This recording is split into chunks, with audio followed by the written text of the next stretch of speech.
প্রথমেই সোনামার রান্নাঘর চ্যানেল থেকে সকল বন্ধুকে জানাই অনেক অনেক স্বাগতম। আজ আমি আপনাদের বানিয়ে দেখাবো দুর্দান্ত স্বাদের সুজি দিয়ে কেক রেসিপি। এটা খেতে এতটাই ভালো লাগে যে একটা খেলে আর একটা খেতে ইচ্ছে করবে। খুব অল্প টাইমে বাড়িতে বানিয়ে নিতে পারবেন একদম নরম তুলতুলে ও স্পঞ্জি সুজির কেক রেসিপি। তবে চলো বন্ধুরা, কিভাবে রেসিপিটি বানাচ্ছি দেখতে থাকো। প্রথমেই মিক্সির বাটিতে 1 কাপ সুজি নেব। এরপর সুজির অর্ধেক অর্থাৎ হাফ কাপ চিনি। এবার ভালো করে মিহি পেস্ট করে নেব। এবার একটা মিক্সিং বোলে ঢেলে নেব।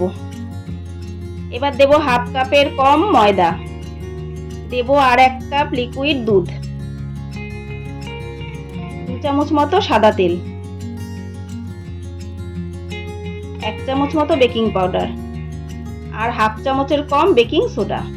এবার সবকিছু উপকরণ ভালো করে মিশিয়ে ব্যাটার তৈরি করে নেব। ব্যাটার বেশি পাতলা বা বেশি ঘন করা যাবে না, ঠিক এই রকম ঘনত্ব রাখতে হবে। এবার গ্যাস ওভেনে আপ্পাম প্যান বসিয়ে ভালো করে ঘি ব্রাশ করে নেব। বন্ধুরা, আপনারা চাইলে সাদা তেলও দিতে পারেন। এই সময় গ্যাসের ফ্লেম একদম লোতে রাখতে হবে। এবার আমি এর মধ্যে কেকের ব্যাটার দিয়ে দেব। বন্ধুরা, ভিডিওটি না টেনে দেখতে থাকুন। সুজি দিয়ে যে এত সুন্দর কেক রেসিপি তৈরি হয়, না বানালে বুঝবেন না। ইউটিউব ও ফেসবুক থেকে সকল বন্ধুদের উদ্দেশ্যে বলছি, যতটা ভিউর আসে ততটা লাইক কমেন্ট দেখতে পাই না। আপনাদের লাইক কমেন্ট ও সাবস্ক্রাইব আমাদের পরবর্তী ভিডিও বানানোর আগ্রহ বাড়ায়। বন্ধুরা, ভিডিওটি কেমন লাগলো লাইক কমেন্ট করে অবশ্যই জানাবেন। এবার 3 মিনিটের জন্য ঢাকা দিয়ে লো ফ্লেমে রেখে দেব। 3 মিনিট পর দেখুন বন্ধুরা, কি সুন্দর কেকগুলো ফুলে উঠেছে। এবার এক পিঠ হয়ে গেছে, আরেক পিঠ এক এক করে উল্টে দেব। প্রথমেই মাঝখান থেকে উল্টে দিতে হবে, কারণ মাঝখানে স্টিমটা বেশি থাকে, পরে উল্টালে পুড়ে যেতে পারে।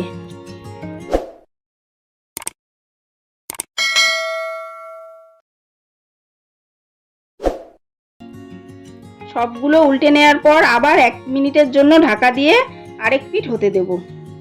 ঠিক এরকম কালারে সবগুলো ভেজে নিতে হবে। বেশি ভাজলে কেকগুলো খেতে ভালো লাগবে না।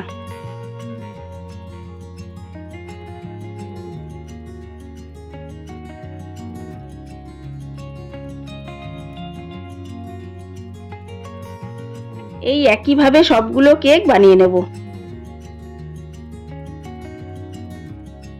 তৈরি হয়ে গেল অসম্ভব টেস্টি নরম ও তুলতুলে সুজি দিয়ে কেক রেসিপি। বন্ধুরা, খুব অল্প সময়ে খুব সহজে এভাবে বানিয়ে নিতে পারবেন। ভিডিওটি সম্পূর্ণ দেখার জন্য অনেক অনেক ধন্যবাদ। সবাই ভালো থাকবেন, সুস্থ থাকবেন।